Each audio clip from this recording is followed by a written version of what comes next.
पैसे सांभाळायचे कसे, आजच्या गरजांसाठी वापरायचे की उद्यासाठी वाचवायचे, हा प्रश्न खरं तर आपल्या सगळ्यांनाच पडतो, नाही का? चला आज याच आर्थिक प्रवासातल्या 2 मोठ्या टप्प्यांबद्दल बोलूया. कर्ज फेडायचं की भविष्यासाठी बचत करायची, ह्या कात्रीत सापडल्यासारखं वाटतं, हो ना? ही खरंच एक कॉमन अडचण आहे, पण काळजी करू नका. यावर मात करण्यासाठी एक योग्य प्लॅन असणं खूप गरजेचं आहे. आणि आज आपण बरोबर तोच मार्ग शोधणार आहोत, या आर्थिक चक्रव्यूहातून बाहेर पडण्याचा. आपला हा जो फायनान्शियल प्रवास आहे ना, त्याला आपण एका मोठ्या डोंगर चढाईसारखं समजू शकतो. खरं तर इथे 2 डोंगर आहेत. एक आहे कर्जाचा डोंगर आणि दुसरा म्हणजे स्वातंत्र्याचं शिखर. हे बघा, प्रत्येक आर्थिक प्रवासात हे 2 टप्पे येतातच. एक म्हणजे हा कर्जाचा डोंगर, जो खूप मोठा आणि आव्हानात्मक वाटतो आणि जो आपल्याला आधी सर करायचा आहे. आणि दुसरा आहे तो दूर दिसणारा प्रेरणादायी स्वातंत्र्याचा शिखर, ज्याकडे आपण सगळेच पोहोचायचा प्रयत्न करतोय. तर मग सगळ्यात आधी आपल्याला कर्जाच्या डोंगरावर विजय मिळवावा लागेल. त्यानंतरच आपण त्या स्वातंत्र्याच्या शिखराकडे जाऊ शकतो. चला तर मग बघूया हे टप्पे पार कसे करायचे.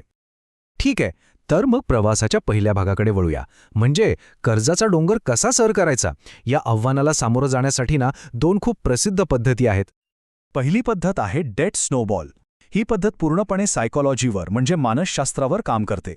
यात काय होतं की व्याजाचा दर कितीही असो, आपण सगळ्यात लहान कर्ज आधी फेडण्यावर लक्ष देतो. असं केल्याने काय होतं, छोटी छोटी कर्ज पटापट फिटायला लागतात आणि आपल्याला एक क्विक विन मिळते, एक समाधान मिळतं की वा, एक कर्ज संपलं.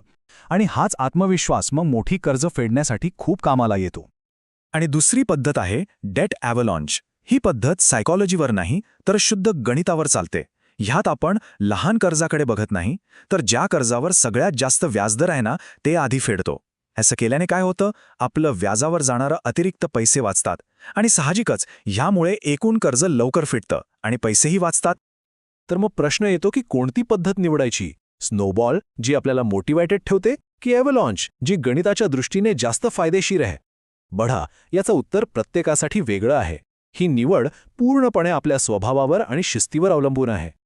चला एक उदाहरण बघूया. समजा 24,000 युरोचं कर्ज आहे. स्नोबॉल पद्धतीने फेडायला 4.5 वर्ष लागतील आणि 27,000 युरो परत करावे लागतील. पण ॲव्हलॉन्च पद्धतीने तेच कर्ज 4.3 वर्षात फिटेल आणि फक्त 25,750 युरो द्यावे लागतील. म्हणजे सरळ सरळ 1,250 युरो वाचले आणि 2 महिनेही वाचले. गणितीदृष्ट्या ॲव्हलॉन्च पद्धत नक्कीच चांगली आहे. पण खरा प्रश्न हा आहे की आपण कोणती पद्धत जास्त काळ टिकवून ठेवू शकतो.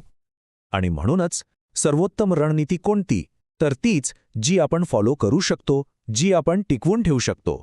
कारण आकडे कितीही चांगले असले तरी जर आपण मध्येच प्लॅन सोडून दिला तर त्याचा काहीच उपयोग नाही. कर्ज फेडण्याच्या प्रवासात सातत्य म्हणजे कन्सिस्टन्सी हीच यशाची खरी गुरुकिल्ली आहे.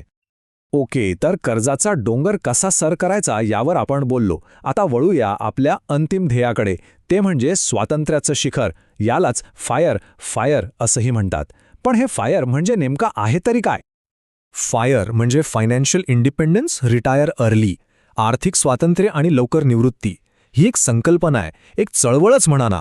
याचं ध्येय काय, तर इतका मोठा गुंतवणुकीचा पोर्टफोलिओ तयार करायचा की त्यातून मिळणाऱ्या रिटर्न्सवर म्हणजे परताव्यावर आपले सगळे खर्च आरामात भागत राहतील, तेही आयुष्यभर. म्हणजे मग काम करण्याची सक्ती राहणार नाही. पण हे सगळं शक्य कसं होतं? याच्यामागे एक महत्त्वाचा नियम आहे, 4% नियम. बिल बेन्झिन नावाच्या एका फायनान्शियल प्लॅनरने हा नियम मांडला. तो काय सांगतो की तुम्ही तुमच्या एकूण गुंतवणुकीच्या फक्त 4% रक्कम दरवर्षी काढली आणि दरवर्षी महागाईनुसार ती रक्कम थोडी वाढवली तरी तुमची मूळ गुंतवणूक कमी न होता वाढतच राहते आणि ती आयुष्यभर पुरते. आणि याच 4%च्या नियमामधून एक जादूचा आकडा समोर येतो, तो म्हणजे 25. हो, 25 हे तुमचं फायर नंबर काढण्याचं सूत्र आहे. आपला जो काही वार्षिक खर्च आहे त्याला फक्त 25ने गुणायचं. हे 25 कुठून आले, तर 100/4. तर जो आकडा येईल तितके गुंतवणूक जमा झाली की अभिनंदन, तुम्ही आर्थिकदृष्ट्या स्वतंत्र झालात. इतकं सोपं आहे हे गणित. पण थांबा, प्रत्येकाच्या स्वातंत्र्याची कल्पना, प्रत्येकाची जीवनशैली वेगळी असते, बरोबर? त्यामुळे फायरचा पण एकच एक मार्ग नाहीये. आपल्या जीवनशैलीनुसार याचे काही वेगवेगळे प्रकार आहेत. इथे बघा, हे फायरचे 3 मुख्य प्रकार आहेत. पहिला आहे लीन फायर, ज्यांना एकदम साधी मिनिमलिस्ट लाईफस्टाईल आवडते. कमी गरजांमध्ये जे आनंदी आहेत त्यांच्यासाठी हा मार्ग आहे. यात कमीत कमी पैशांची गरज लागते आणि हे ध्येय लवकर गाठता येतं.